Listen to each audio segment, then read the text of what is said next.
बिस्मिल्लाहिर्रहमानिर्रहीम। मेरा नाम है मोहम्मद अवैस। आज हमारी क्लास नंबर सेकंड है why Sialkot exporters fail and how to succeed. अगर आपने क्लास नंबर 1 नहीं देखी तो उसका लिंक नीचे डिस्क्रिप्शन में भी आपको मिल जाएगा और टॉप पे आई बटन में भी मिल जाएगा। पहले वो वॉच कर लीजिएगा, वहां पे रीजन नंबर 1 to 10 हमने डिस्कस किया था। आज हम रीजन नंबर 11 to 20 डिस्कस करेंगे। ये वीडियो आपके लिए बहुत इंपॉर्टेंट होने वाली है, लाजमी वॉच कीजिएगा। चलिए आज की वीडियो का आगाज करते हैं। रीजन नंबर 11 है lack of innovation and adaptability. इसका क्या मतलब है कि सियालकोट के बच्चे रेगुलर बेसिस पे जो भी मार्केट में चेंजेस हो रही हैं या जो भी ट्रेंड्स न्यू आ रहे हैं उनको फॉलो नहीं कर रहे या कस्टमर के फीडबैक को फॉलो नहीं कर रहे। ये सारी की सारी चीजें रेगुलर बेसिस पे मार्केट में चेंजिंग होती रहती है, तो आपने अपने आप को इनोवेट करना होता है। मार्केट में नई नई चीजें लेके आनी होती है, नए नए तरीके यूज करने होते हैं। जैसे क्लाइंट हंटिंग के सारे वो पुराने तरीके जो है वो आज भी लोग यूज कर रहे हैं। जो मैंने पहले भी बताया था कि गूगल पे जाएं, वेबसाइटें निकालें, ईमेलें निकालें, ईमेल करें या इंस्टाग्राम पे जाएं, क्लाइंट को सर्च करें, वहां पे मैसेज करें। सेम गोज फॉर फेसबुक और same goes for any other social media platform. तो इस तरीके से आपको क्लाइंट नहीं मिलेगा या बहुत रेयर चांस है कि मिले, क्योंकि हर क्लाइंट को डेली बेसिस पे हजारों ईमेल्स जो है वो चली जाती हैं, हजारों मैसेजेस चले जाते हैं। तो उस तरीके से जो है ना वो रिप्लाई आपको नहीं आएगा। आप खुद सोचें कि आपको व्हाट्सएप नंबर पे डेली 2000 मैसेजेस आना शुरू हो जाए तो क्या आप हर बंदे को रिप्लाई कर सकोगे? नहीं। तो यही चीज आपने देखनी है कि मार्केट में क्या क्या चीज चेंज हो रही है, क्या क्या नए नए ट्रेंड्स आ रहे हैं, उसके अकॉर्डिंग आपने फिर इनोवेशन लेके आनी है। सर्जिकल इंस्ट्रूमेंट्स की जो फील्ड है उसमें जस्ट लेटेस्ट क्लाइंट हंटिंग की जो स्ट्रेटजीज है या जो लेटेस्ट आईएसओ की सर्टिफिकेशंस हैं वही जो है ना वो आपने देखनी है। लेकिन जो बाकी इंडस्ट्रीज हैं, स्पोर्ट्स वेयर है, स्पोर्ट गुड्स है, जहां पर डिजाइनिंग इन्वॉल्व हो जाती है, फैशन इन्वॉल्व हो जाता है, वहां पर आपको डेली बेसिस पे नए नए डिजाइन, इनोवेशन और ये चीजें करनी पड़ती है। तो ये चीजें अगर नहीं करेंगे तो डेफिनेटली आपके लिए जो है ना वो एक्सपोर्ट की फील्ड में कामयाब होना मुश्किल है। तो इस चीज को आपने लाजमी मद्देनजर रखना है और इसको इम्प्रूव करना है अपनी एक्सपोर्ट की फील्ड में। और रीजन नंबर 11 में आल्सो एक इम्पोर्टेंट फैक्टर है कस्टमर फीडबैक। हमारे बच्चे कस्टमर से फीडबैक नहीं लेते। कस्टमर आपको जो भी फीडबैक दे उसको आप जो है ना वो अच्छे तरीके से उसको पॉजिटिव वे में लें और उस पर काम करें। जो जो उसने बताया है कि भाई मुझे आपकी ये चीजें नहीं पसंद आई या ये प्रोसेस आपका ठीक नहीं था या डिले था, नेक्स्ट टाइम जो है ना नया ऑर्डर पकड़ने से पहले अपने वो प्रोसेस या वो चीजें ठीक करें। क्योंकि नहीं करेंगे तो जो भी आपका न्यू कस्टमर होगा उसने भी सेम कंप्लेंट्स करनी है, तो ये चीज आपके लिए लॉन्ग टर्म में नुकसानदेह होगी। तो कस्टमर से हर ऑर्डर के बाद लाजमी फीडबैक लेके भाई मुझे बताओ मेरे किस किस स्टेप में आपको क्या क्या चीज पसंद नहीं आई, और जो चीज पसंद नहीं आई उसको पहले इंप्रूव करो फिर नया क्लाइंट पकड़ो। Amazon जो इस टाइम दुनिया की सबसे बड़ी ई कॉमर्स मार्केट प्लेस है, उसके जो ऑनर है जेफ बेजोस, उनका मोटो डे 1 से यही था, कस्टमर इज द किंग। यानी कि जो कस्टमर है वही सब कुछ है। अगर कस्टमर खुश है तो आपका बिजनेस चल रहा है, कस्टमर अगर नाराज है तो आपका बिजनेस बंद है। और यही वजह है कि उसने जो है ना वो हमेशा कस्टमर को ही फोकस किया और कस्टमर को ही वो कहता है कि कस्टमर इज ऑलवेज राइट। तो ये चीज है कि आपने कस्टमर को इंपॉर्टेंस देनी है, अपना नुकसान करवा लें लेकिन कस्टमर को हैप्पी रखें और वही कस्टमर आपको बाद में लॉन्ग टर्म में बेनिफिट देगा। तो ये चीजें आपने जो है ना कस्टमर फीडबैक के थ्रू सारे के सारे प्रोसेस करने हैं और ये नहीं कर रहे लोग जिसकी वजह से फेल हो रहे हैं। तो इस पे आपने लाजमी वर्किंग करनी है। रीजन नंबर 12 है lack of after sale services. हमारे जो बच्चे हैं वो ये सोचते हैं कि एक दफा क्लाइंट को चीज बेच दी तो बेच दी, जान छूटी। लेकिन असल मामला क्लाइंट कहते ही उसे है जो री ऑर्डर करे, यानी कि जो दूसरी दफा आपको ऑर्डर करे। पहली दफा अगर किसी ने ऑर्डर किया और बाद में ऑर्डर नहीं किया तो वो आपका क्लाइंट नहीं है। इट मींस कि वो आपसे हैप्पी नहीं है। आपको अपना प्रोसेस, अपना सिस्टम अच्छा करना होगा। और एक्सपोर्ट की फील्ड में आपको 100-200 क्लाइंट चाहिए भी नहीं, 1 2 या 3 क्लाइंट ही काफी होते हैं आपके लिए पूरा साल अच्छे पैसे कमाने के लिए। तो क्लाइंट को अच्छे तरीके से काम करके दें ताकि क्लाइंट आपको बार बार री ऑर्डर करे। और जब री ऑर्डर करेगा तो समझ जाए आपकी सर्विस ठीक है। अगर उसने री ऑर्डर नहीं किया तो समझ जाए कि आप में कमी है, पहले उसको बेहतर करें फिर जो है ना वो आप नया क्लाइंट फाइंड करें। अदरवाइज आपको जो है वो फायदा नहीं होगा, हर दफा आपको नए नए क्लाइंट ही फाइंड करने पड़ेंगे और वो आपके लिए काफी मुश्किल होगा। तो आफ्टर सेल्स सर्विस में आपने मोस्ट फोकस करना है, जो कि सियालकोट में नहीं होता। 99.99% आफ्टर सेल सर्विस नहीं होती। जब आपने माल बेच दिया तो अगले से 10 दिन बाद, 15 दिन बाद, महीने बाद पूछो तो सही ना कि भाई कोई प्रॉब्लम तो नहीं आ रही, कोई मसला तो नहीं आ रहा, सब कुछ ठीक है, ईच एंड एवरीथिंग। और उससे जो है ना वो अगले से फीडबैक लें और उस फीडबैक के ऊपर जो है ना वो नेक्स्ट टाइम काम करें और अपने आप को बेहतर करें और आपके प्रोसेस में जो भी मिस्टेक है उसको ठीक करें। और कस्टमर से पूछें कि भैया आप मुझे बताएं कि कहाँ कहाँ पे आपको प्रॉब्लम आई है, ताकि उस स्टेप को हम जो है ना बेहतर करें। तो अगर आप यकीन जाने, अगर आप इस चीज को फॉलो कर लेंगे तो लॉन्ग टर्म में आपके लिए जो है ना बहुत आसानी हो जाएगी और कस्टमर आपका पक्का हो जाएगा। इस चीज की मेरी आपको गारंटी है। रीजन नंबर 13 है failure to meet delivery deadlines. यानी कि ये तो भाई सियालकोट की इंडस्ट्री में बहुत बड़ी प्रॉब्लम है। टाइम से माल देते ही नहीं है क्लाइंट को, और मेकर अल्लाह माफ करे वो तो आपको टाइम पे देगा ही नहीं। ये बड़े मसले मसाइल है। कस्टमर ने जो आपका कस्टमर है बाहर, जिसको आपने माल भेजना है, उसने भी आगे से कमिटमेंट्स की होती है कि आपको ये माल इस डेट को मिल जाएगा। आप भी डिले कर दोगे तो उसका आगे से डिले हो जाएगा, उसका भी कस्टमर खराब होगा, आपका भी। तो ये चीज आपने जो है ना वो मेक श्योर करनी है कि जो आपने कमिटमेंट की है क्लाइंट के साथ कि भाई इस डेट को आपको माल मिल जाएगा और क्लाइंट ने ओके कर दिया है, तो उससे एक दिन पहले ही आपको क्लाइंट को ईमेल या मैसेज करना चाहिए कि भाई माल आपका रेडी है, हमने शिप कर दिया है। तो ये सारे का सारा वो प्रोसेस है जिसकी वजह से सियालकोट में बच्चे फेल हो रहे हैं और उनको एक्सपोर्ट में री ऑर्डर्स नहीं आ रहे।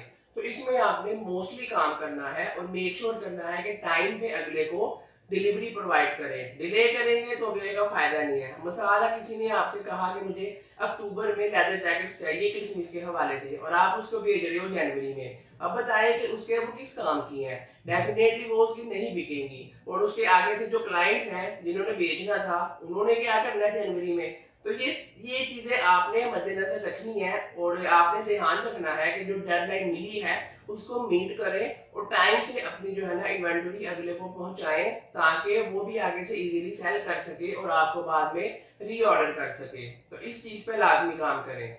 रीजन नंबर 14 है हाई प्रोडक्शन कॉस्ट।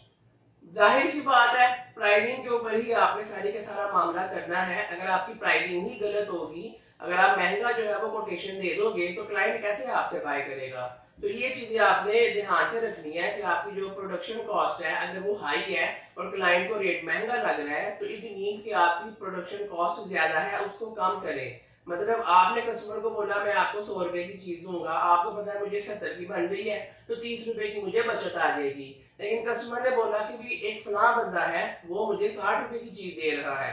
अब आप ये सोच रहे हो कि यार ये कैसा पॉसिबल है, 70 की तो मुझे घर पड़ रही है, अगर मैं नो प्रॉफिट नो लॉस पे भी दूं तो मैं 70 की दूंगा, तो जो दूसरा बंदा है वो 60 की कैसे दे रहा है? वो 10 रुपए जेब से तो नहीं, वो 10 रुपए जेब से तो नहीं डालेगा, इतना बेवकूफ तो नहीं है वो। तो वहां पे फिर आपको देखना होगा कि यार अगर वो कस्टमर को 60 की दे रहा है तो उसको 50 की, 45 की या 40 की घर में पड़ रही होगी। तो इट मींस कि आपकी जो प्रोडक्शन कॉस्ट है वो ज्यादा है। प्रोडक्शन कॉस्ट अपनी रिड्यूस करके 40 45 तक लेके आए, ताकि आप भी कस्टमर को 55 या 60 कहने जोगे हो। तो अगर आप प्रोडक्शन कॉस्ट को मिनिमाइज नहीं करेंगे तो आप मार्केट में सर्वाइव नहीं कर सकेंगे, क्योंकि कस्टमर ने सिर्फ आपकी कोटेशन नहीं लेनी, उसने और भी बहुत ज्यादा डिफरेंट डिफरेंट लोगों से कोटेशंस लेनी है।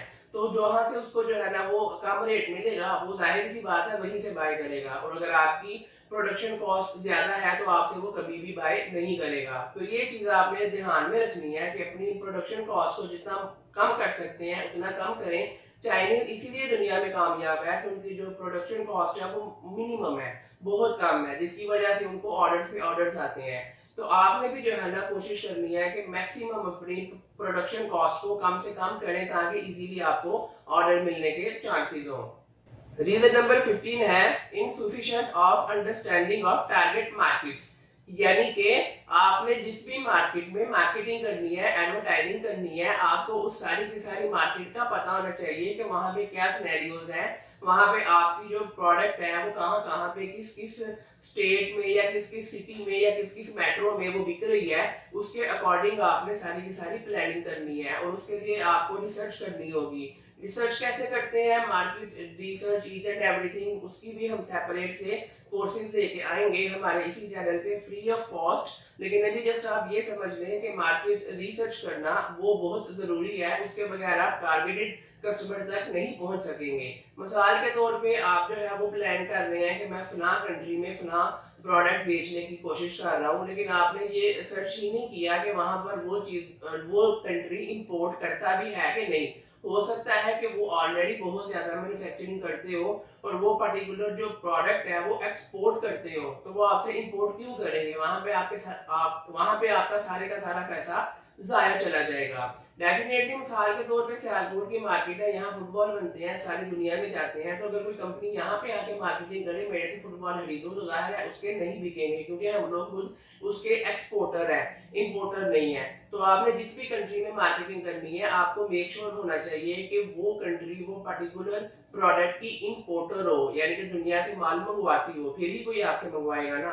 और सेकंड और मोस्ट इम्पोर्टेंट कि वो कंट्री पाकिस्तान से भी जो है ना वो इंपोर्ट करती हो। अगर कोई कंट्री पाकिस्तान से इंपोर्ट ही नहीं कर रही, तो इट मींस मे बी कि उसके जो है ना वो कंट्री वाइज को ताल्लुकात अच्छे नहीं है या ट्रेंड नहीं है, वो पाकिस्तान पे ट्रस्ट नहीं करते, यहाँ से इंपोर्ट नहीं करते, वहां पर भी आपको फेल होने के चांसेस हैं। लेकिन एक कंट्री है वो आपकी जो पर्टिकुलर प्रोडक्ट है वो ऑलरेडी पाकिस्तान से इंपोर्ट कर रही है और ठीक ठाक अमाउंट में इंपोर्ट कर रही है, तो इट मींस कि आपको भी वहां से क्लाइंट मिलने के चांसेस हैं। और इंपोर्ट की आपने क्वांटिटी भी देखनी है कि कितनी जो है ना वो इंपोर्ट हो रही है। अगर चंद हजार डॉलर एक साल की इंपोर्ट हो रही है तो उसमें कुछ भी आपको नहीं मिलेगा। चंद लाख डॉलर एक साल की इंपोर्ट हो रही है तो आपको चंद हजार डॉलर का शेयर मिल जाएगा, वो भी बड़ी मुश्किल से। अगर चंद मिलियन डॉलर की सेल हो रही है तो फिर आपके चार पैसे अच्छे बन जाएंगे। और अगर बिलियन ऑफ डॉलर की सेल हो रही है, यानी कि पाकिस्तान से इंपोर्ट हो रही है, तो फिर तो आपके बहुत अच्छे पैसे बन जाएंगे। तो ये सारी की सारी मार्केट को रिसर्च करना आपके लिए लाजमी है। और जब आप रिसर्च करके एडवर्टाइजिंग करेंगे या मार्केटिंग करेंगे या क्लाइंट हंटिंग करेंगे जिस भी तरीके से, वहां से फिर आपको क्लाइंट मिलना काफी इजी हो जाएगा। रीजन नंबर 16 है पुअर ऑनलाइन प्रेजेंस। हमारे जो बच्चे हैं उनकी डिजिटल मीडिया पे प्रेजेंस नहीं होती। इस पे मैंने एक सेपरेट से वीडियो रिकॉर्ड करवाई है, सेपरेट से मेरी क्लास है जिसमें मैंने 40 डिजिटल प्लेटफॉर्म्स बताए हैं जहां जहां पे आपकी डिजिटल प्रेजेंस होनी चाहिए, ताकि कस्टमर आपको ज्यादा से ज्यादा जगह पे फाइंड आउट कर सके। जितनी ज्यादा आपकी डिजिटल प्रेजेंस होगी उतना ज्यादा आपको क्लाइंट मिलने के चांसेस हैं। हमारे बच्चे मोस्टली इंस्टाग्राम का अकाउंट बना लेते हैं या फेसबुक का पेज बना लिया और बाकी दुनिया में जितने ज्यादा प्लेटफॉर्म है उस पर काम ही नहीं करते। तो जाहिर है आपकी जो प्रेजेंस है वो बहुत थोड़ी है, तो आपको उस तरीके से जो है ना वो काम नहीं मिलेगा जैसा मिलना चाहिए। तो वो वाली मेरी जो वीडियो है या वो वाली मेरी जो क्लास है उसका जो लिंक है वो मैं नीचे डिस्क्रिप्शन में भी दे दूंगा और ऊपर आई बटन में भी दे दूंगा, ताकि आप वो भी जो है वो लाजमी वॉच करें। उसमें 40 जो है ना वो डिजिटल स्ट्रेटजीज बताई गई है जो कि प्लेटफॉर्म्स है डिजिटल जहाँ पे आपकी प्रेजेंस होनी चाहिए। तो ये वो एक रीजन है जिसकी वजह से सियालकोट के बच्चे फेल हो रहे हैं कि उनकी डिजिटल मीडिया पे प्रेजेंस नहीं है। और बहुत ज्यादा डिजिटल प्लेटफॉर्म ऐसे हैं जिनका उनको पता ही नहीं है, तो जाहिर है ये भी आपके लिए एक डिसएडवांटेज है, तो इस पे जरूर काम करें। रीजन नंबर 17 है limited use of digital marketing tools. देखिए डिजिटल मार्केटिंग के डिफरेंट डिफरेंट टूल्स होते हैं, कुछ फ्री होते हैं कुछ पेड होते हैं। तो हमारे बच्चे जो है वो डिजिटल मार्केटिंग के टूल्स को यूज करना तो दूर की बात, उनको पता भी नहीं होता कौन कौन से टूल है जहाँ से हम एनालिसिस जो है वो कर सकते हैं और मार्केटिंग अपनी बेहतर तरीके से कर सकते हैं। कौन कौन से डिजिटल मार्केटिंग के टूल हम यूज करते हैं एक्सपोर्ट के लिए, क्लाइंट फाइंड करने के हवाले से या डाटा एनालिसिस करने के हवाले से, उसके सेपरेट से हम जो है ना वो कोर्सेज करवाएंगे इसी चैनल पे फ्री ऑफ कॉस्ट। लेकिन अभी सिर्फ आपको ये पता होना चाहिए कि डिजिटल मार्केटिंग के टूल्स होते हैं जिन पे काम करना होता है और वहां से आपने सारी की सारी वर्किंग करनी होती है। उससे आपकी वर्किंग इजी हो जाएगी और आप एक्यूरेट जो है ना वो क्लाइंट तक पहुंच जाएंगे और आपके लिए क्लाइंट फाइनल करना काफी इजी हो जाएगा। रीजन नंबर 18 है इनइफेक्टिव कस्टमर रिलेशनशिप मैनेजमेंट। इसका क्या मतलब है कि कस्टमर के साथ जो है ना वो आपका रिलेशनशिप ठीक नहीं है, आप उसके साथ रेगुलरली बातचीत नहीं कर रहे। मोस्टली क्या होता है कि स्टार्टिंग में जब तक कस्टमर की तरफ से पैसे नहीं आते हम रेगुलर बेसिस पे उसको जो है ना वो मैसेजेस करते रहते हैं, लेकिन जैसे ही उसने एडवांस भेज दिया उसके बाद हम मैसेज करना छोड़ देते हैं।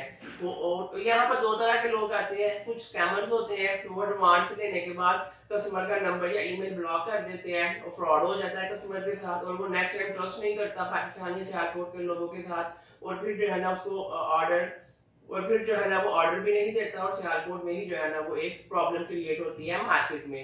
और सेकंड, जो बंदे ठीक तरीके से काम कर रहे होते हैं लेकिन उनका मसला ये होता है कि कस्टमर से एडवांस लेने के बाद वो मेकरों के पीछे जो है ना भाग रहे होते हैं और अपनी प्रोडक्शन कर रहे होते हैं, तो कस्टमर को जो है ना वो कोई भी अपडेट नहीं देते। अगर एक माल मिसाल है उसको 2 महीने लगने हैं कंप्लीट बनने में, कस्टमर ने एडवांस दे दिया तो वो 2 माह जो है ना प्रोडक्शन में ही बिजी रहेंगे और कस्टमर को कोई भी अपडेट नहीं देंगे। तो कस्टमर को लगेगा कि यार मेरी वैल्यू कोई नहीं है, मैंने इतना पैसा दिया है इनको और ये मुझे अपडेट भी नहीं दे रहे कि भाई माल कितना बन गया, कितना रह गया, क्या हिसाब किताब है। तो जिसकी वजह से फिर कस्टमर के साथ आपकी दोस्ती जो है वो अच्छी नहीं होगी, नेक्स्ट टाइम वो फिर आपको मे बीडी ऑर्डर ना करे।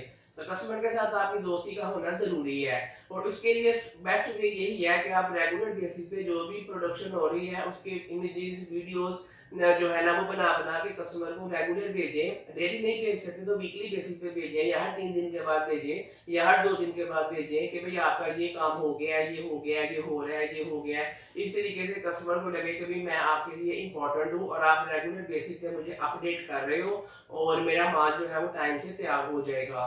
तो ये वाली जो चीज़ है अगर आप ये करेंगे तो डेफिनेटली यकीन जानिए आपका कस्टमर आपका दोस्त बन जाएगा। जब वो आपका दोस्त बन गया तो फिर आपके मज़े हैं। रीजन नंबर 19 है रिस्क मैनेजमेंट स्ट्रेटजीज।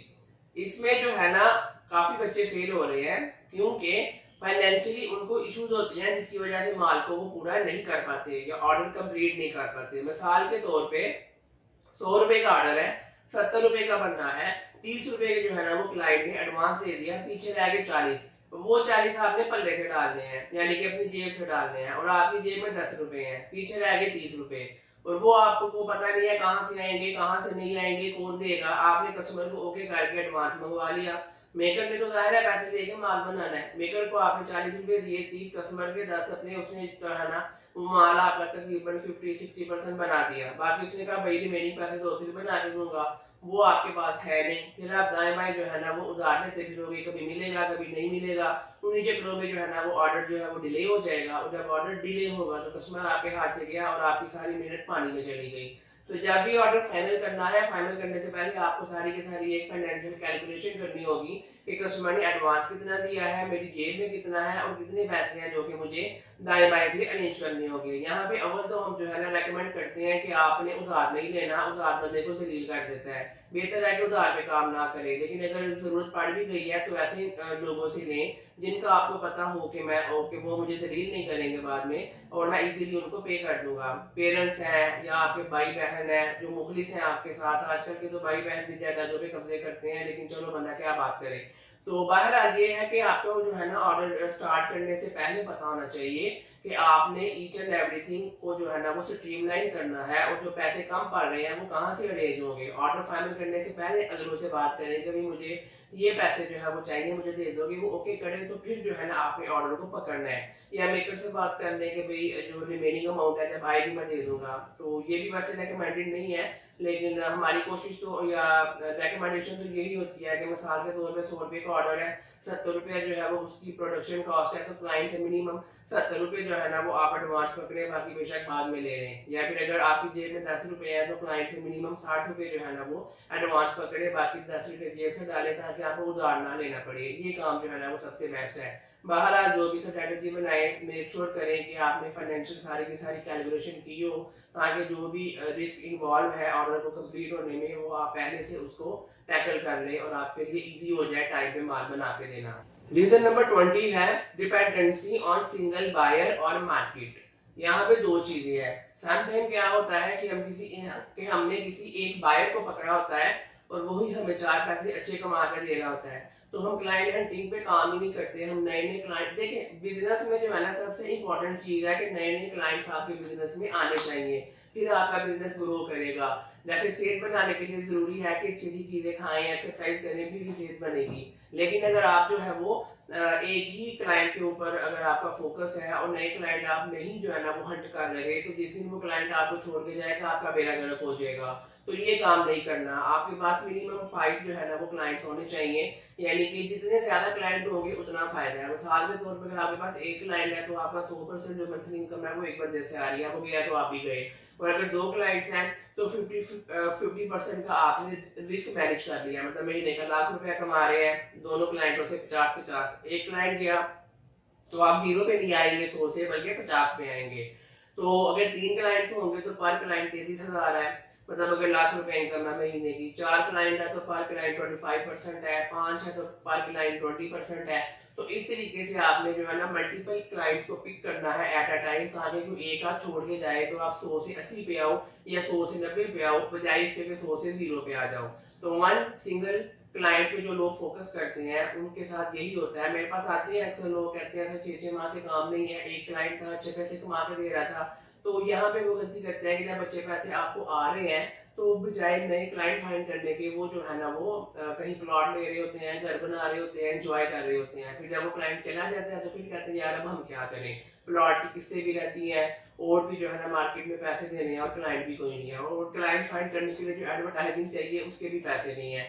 तो ये काम जो है आपने नहीं करना। जब आपको पैसे आ रहे हो तो सबसे पहले आपने कोशिश करनी है कि मैंने उन पैसों को यूटिलाइज करना है मजीद क्लाइंट फाइंड करने के लिए, और उसके लिए आपने एडवर्टाइजिंग करनी है, जो कि लेटेस्ट वे है क्लाइंट फाइंड करने का। मिनिमम जो है ना आपके पास 5 क्लाइंट्स होने चाहिए आपकी पोर्टफोलियो में, ताकि 20% जो है ना हर क्लाइंट शेयर करे, और एक क्लाइंट अगर छोड़ के जाए तो आप 100 से 80 पे आओ, बजाय कि 100 से आप जो है वो 0 पे आ जाओ। तो सबसे पहले आपने इस चीज पे फोकस करना है। तो एक सिंगल क्लाइंट पे डिपेंड करना आपके लिए सूटेबल नहीं है। सेकंड है कि डिपेंडेंसी ऑन सिंगल मार्केट।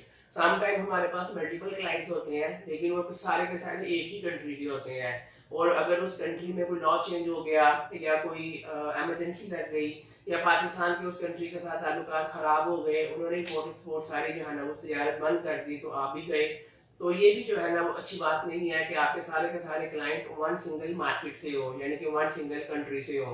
आपने कोशिश करनी है कि 5 अगर आपके पास क्लाइंट्स हैं तो वो 5 डिफरेंट कंट्री से होने चाहिए, ताकि किसी भी एक कंट्री में कोई इमरजेंसी लगी है, कोई इम्पोर्ट एक्सपोर्ट का कोई पाबंदी लगी है, या पाकिस्तान के साथ कोई ताल्लुकात खराब हुए हैं, तो आप 100 से 0 पे ना आए, बल्कि 100 से आप 80 पे आए। तो एक ही मार्केट पे डिपेंड करना ये भी आपके लिए लॉन्ग टर्म में सूटेबल नहीं है, आपको नुकसान देगा। मल्टीपल कंट्री से आपके पास क्लाइंट्स होने चाहिए। तो ये वो चीज है जिस पे आपको काम करना चाहिए। तो क्लास ये थी आज की क्लास नंबर 2। उम्मीद करते हैं कि आपने आज की क्लास में काफी कुछ सीखा होगा।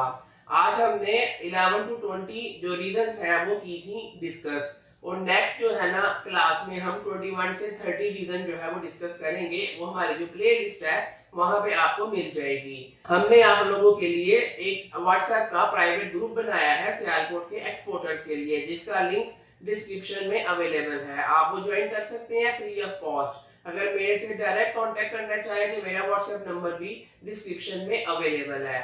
और अगर आपने हमें विजिट करना है तो सियालकोट में हमारा ऑफिस है, नीचे उसकी लोकेशन आ जाएगी, आप हमारे ऑफिस में भी विजिट कर सकते हैं। आपको आज की वीडियो कैसी लगी, आज की क्लास आपको कैसी लगी, कमेंट करके अपना फीडबैक जरूर दीजिएगा। मजीद आप जो है ना किस पॉइंट में आपको प्रॉब्लम आ रही है, या किस वजह से आप खुदा ना खास्ता फेल हुए हैं या फेल होने के करीब है, या कौन सी चीज़ आप मिस्टेक कर रहे हैं, वो भी आपने कमेंट में हमें बताएं, अपना फीडबैक दें। उम्मीद करते हैं कि आज की वीडियो आपको अच्छी लगी होगी। इंशाल्लाह मजीद इसी तरीके से आपके लिए यूजफुल नॉलेज लेके आते रहेंगे। आपके ताउन का शुक्रिया। अगली वीडियो तक के लिए अल्लाह हाफिज।